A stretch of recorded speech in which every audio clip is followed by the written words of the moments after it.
HotD. Yes. This episode was episode 4 we're discussing here, which is the one I've most recently seen, although I do believe episode 5 comes on tonight. Sunday. Oh, We're a good long ways away. I don't know what day it is anymore. School is weird. School is a weird time. I got plenty of time to edit and get videos out, so we're good. Okay. This episode 4 is the first one I've seen that I actually got into.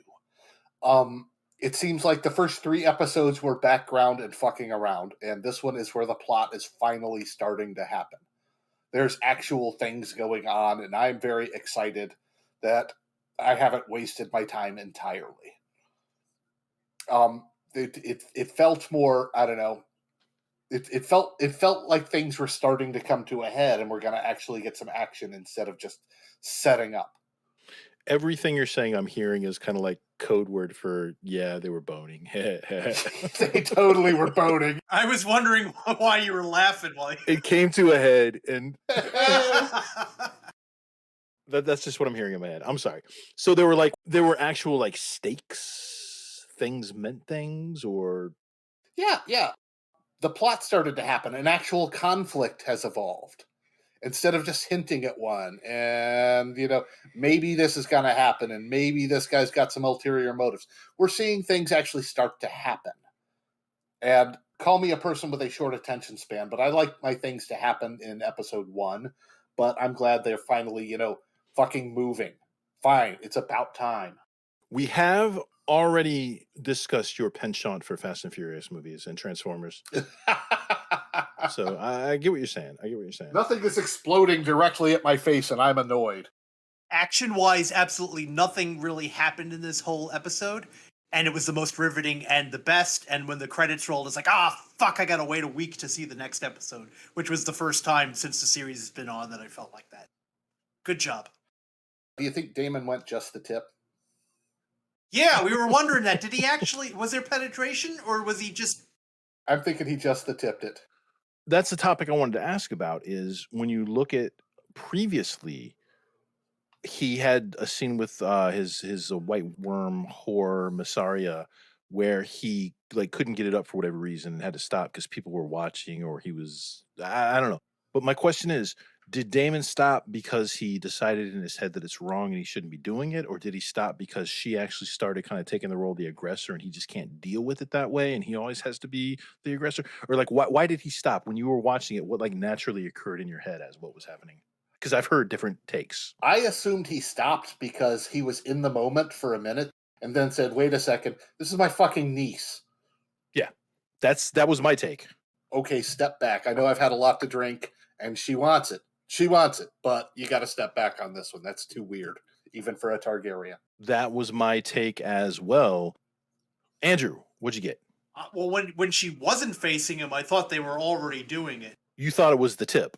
Yeah, and I was like, that's kind of fucked up, man. Like, her first time, you're not even going to, look at her. And then she turned around, and I was like, oh, she's really into it. And then he backed away. So I was like, were they doing it at all? Or was it all still foreplay?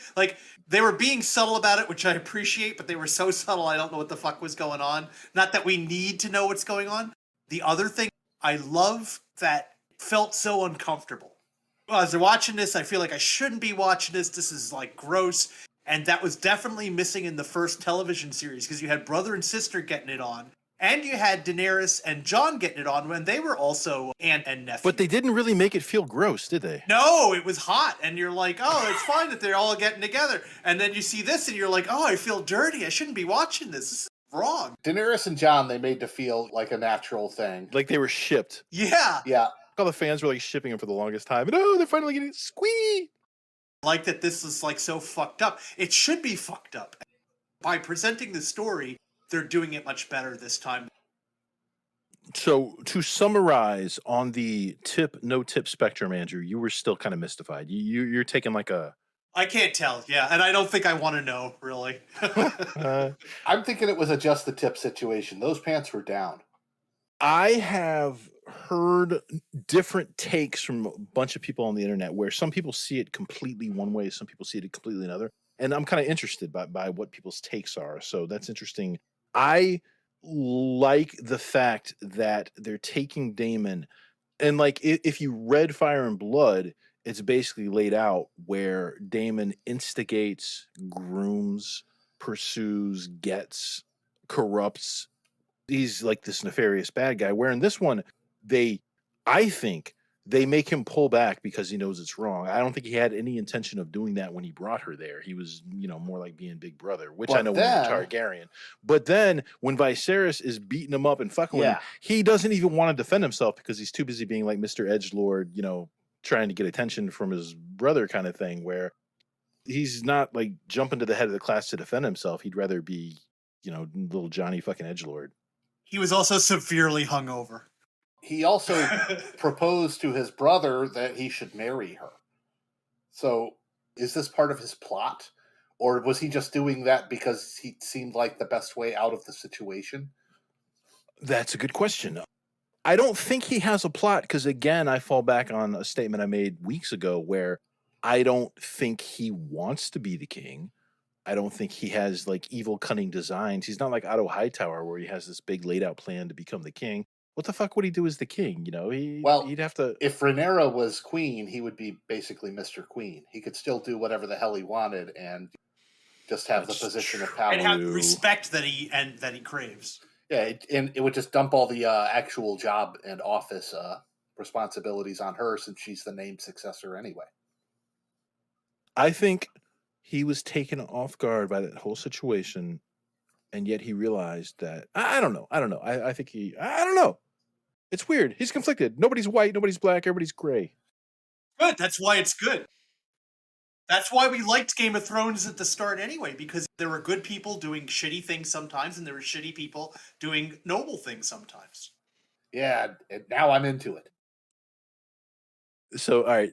Viserys falling apart. He looks fatter. He looks balder. He looks weaker. Yeah. And his acting, by the way, is just freaking amazing. I mean, it gets better every episode as they focus more on his character. And this episode, they actually answered a question that was out there floating in the ether, is how into this marriage is Alicent?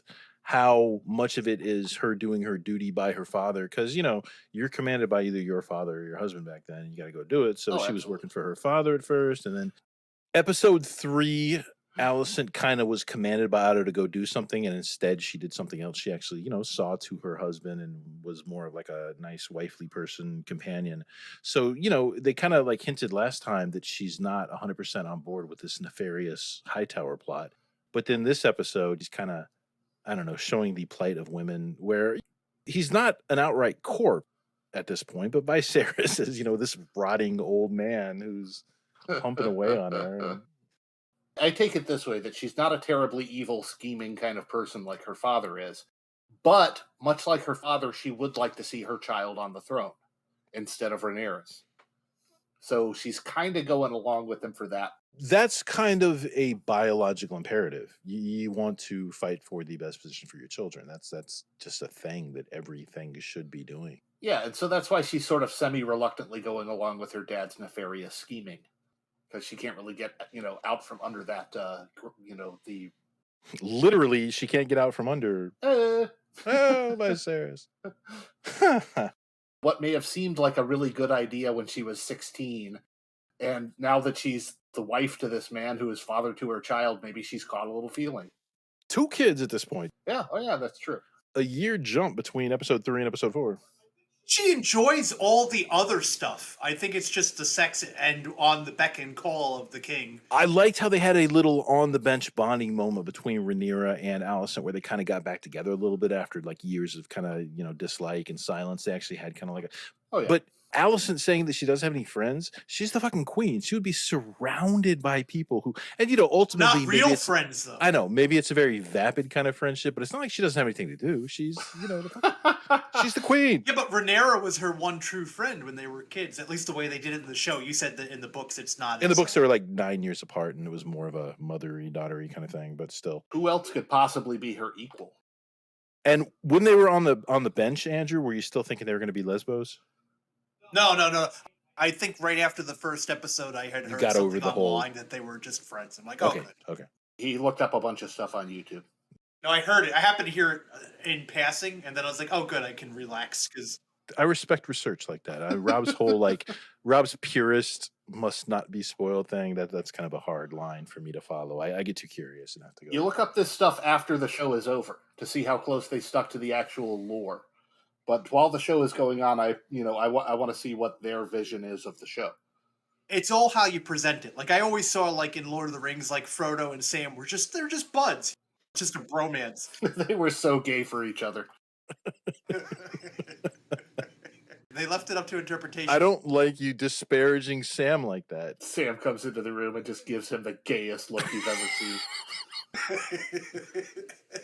That's how it ended. I felt it was very heavy-handed when they worked in the Song of Ice and Fire in the first episode. I liked it much more when it was on the dagger. I thought that was a really cool scene. It would have been less jarringly stupid and silly seeming to normies if they hadn't have showed Sam Tarly titling his book at the end of Game of Thrones. That was bullshit. That too. That's Yeah, stupid. yeah. That was bad. That should have never happened. And them calling it A Song of Ice and Fire makes perfect sense if you know things. So they can call it that, but they don't have to heavy-handedly wedge it into the first episode. I think the underlying theme connecting this one to the second one is a good thing and clever on their part, but also a bad thing because of how badly they shat the bed in season 8. And I think they should try to distance themselves from season 8 as much as possible. But this is all coming from George, so. Well, I believe that's why they're also doing this now spin-off with Jon Snow. I think they're going to try to repair whatever they can from the end. I wonder if they're actually going to do it. Are they? Like, do you remember before they announced House of the Dragon, they were trying to do something like 2,000 years before about the original Long Night, some kind of They silly filmed bullshit. it, and then they buried it because apparently it was so bad. They filmed a pilot, spent a lot of money on it. It had Naomi Watts in it, you know. And that's the story I wanted to see. I had no interest in that, and I thought it was a bastardization of corruption and it was a complete waste of money, and nobody wanted to see it. Except I know. We were totally on opposite ends. Like, if there was... The only two stories I wanted to see was that story and then West of Westeros with Arya. But fuck that. That would be the worst. Boo! Get out of here. Here's what they need to do. After doing this, which I think is a nice start, but they have a framework. They have however many seasons they need to complete the story, and they're going to do that. And then they're going to stop because there's already a framework in place. Yeah. They need to do Aegon's Conquest. That would be awesome. That would be so fucking awesome. And you could call it House of the Dragon season 3, season 4, whatever, because it's still the House of the Dragon. You could make it like an anthology series. I don't know if the viewing public could mentally handle a backwards time jump. I mean, Game of Thrones doesn't coddle people. I think it doesn't mind challenging people. But then the other thing that would make an absolutely fan-fucking-tastic, just wonderful, perfect, awesome series, and you could probably get a couple different seasons out of it too, is Dunk and Egg. Dunk and Egg.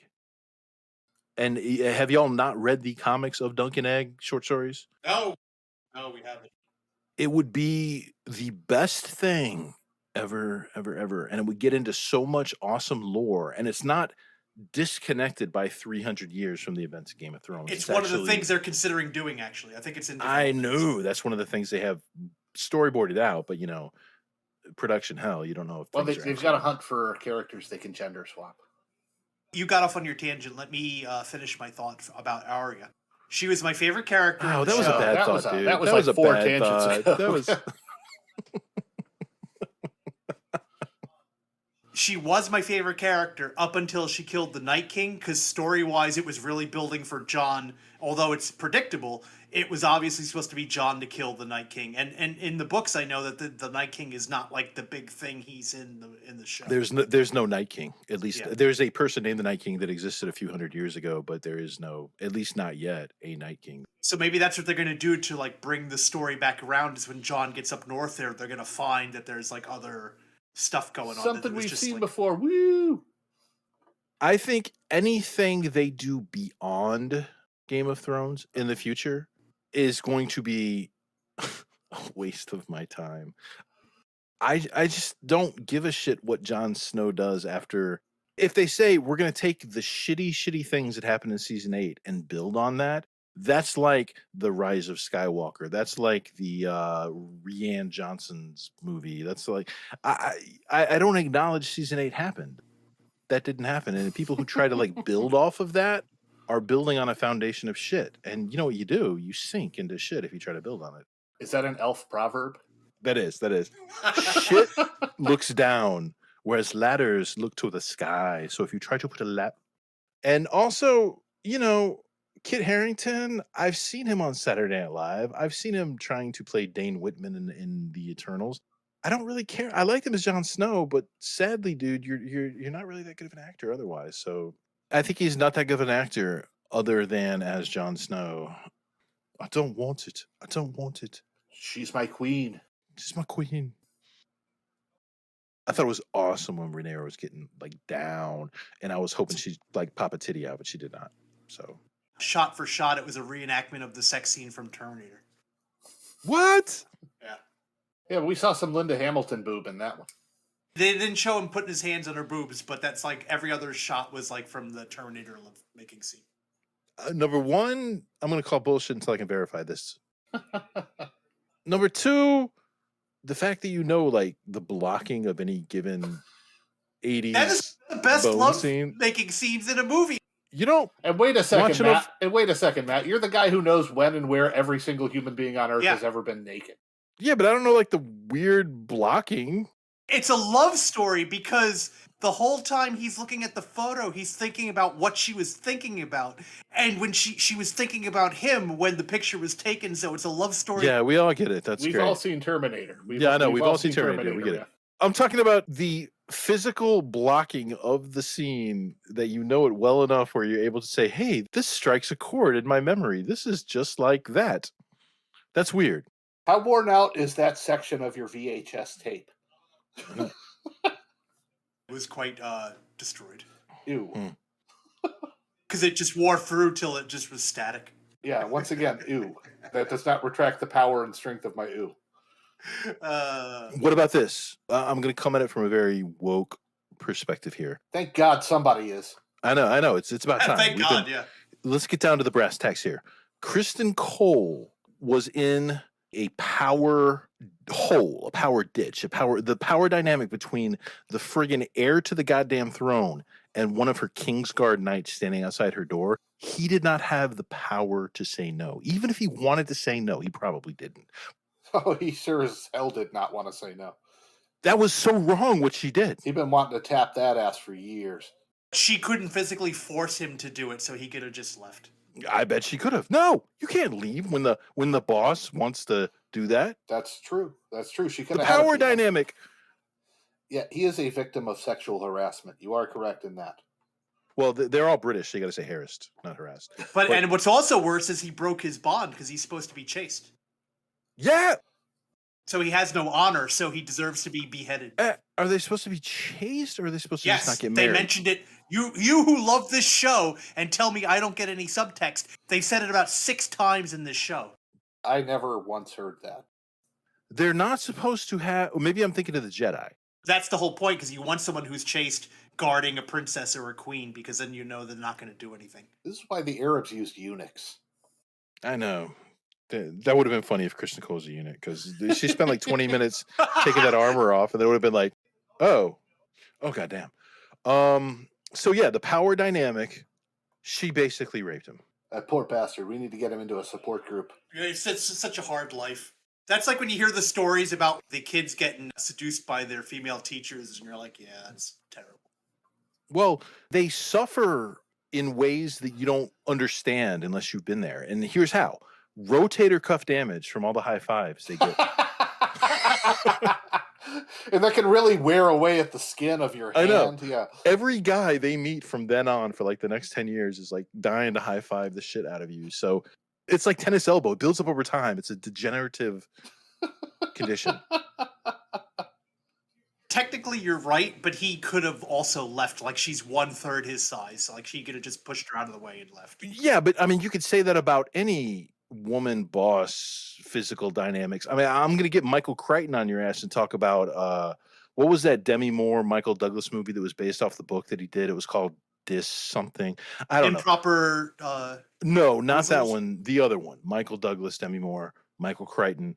It was about a female boss making a pass at a guy, and Oh yeah, that was a good yeah. movie. My point is, Michael Douglas could have he could have beat the shit out of Demi Moore. This is Yeah. before she got all buff for like For G.I. Jane. Yeah, because by the time G.I. Jane came out, she was in shape like a motherfucker, and Michael Douglas was getting really old at that point. But I'm saying before she got that buff and before Michael Douglas got that aged, physical disparity, he could have fucked her up. But that's not the point. It's about power. It's a power dynamic. All right, what else about that episode? I like how, like, when you watch Game of Thrones, and it got a little bit more douchey because it came out toward the end of the season when things were kind of douchey all over. But the cat's paw dagger. Ooh, it's the cat's paw dagger. The what? The dagger that Arya used to stab the Night King and fulfill the prophecy. That was a dagger that was Littlefinger. It was wrapped up in that, and they tried to kill Bran with it. It wove its way through Game of Thrones. Yeah, I tried to put that out of my head. The big giant blade that Viserys has on him, the entire thing, every time you see him, he has the cat's paw dagger. That is the cat's paw dagger. It was in the fire. They pulled it out, and it had runes on it saying the prophecy of Azor Ahai. I kind of like how, if they're going to drop the gauntlet of A Song of Ice and Fire in the first episode, I like how they're actually kind of running with that a little bit and making, that's not just any dagger that Arya stabbed the Night King with. That was Aegon the Conqueror's dagger. I feel nothing at all for this. Just letting you know.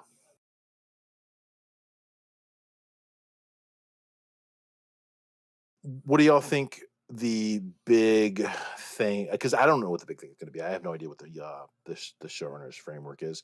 Like, what was Ep.9 of Game of Thrones season 1? Was Ned Stark getting beheaded? Getting his head cut off. Yeah.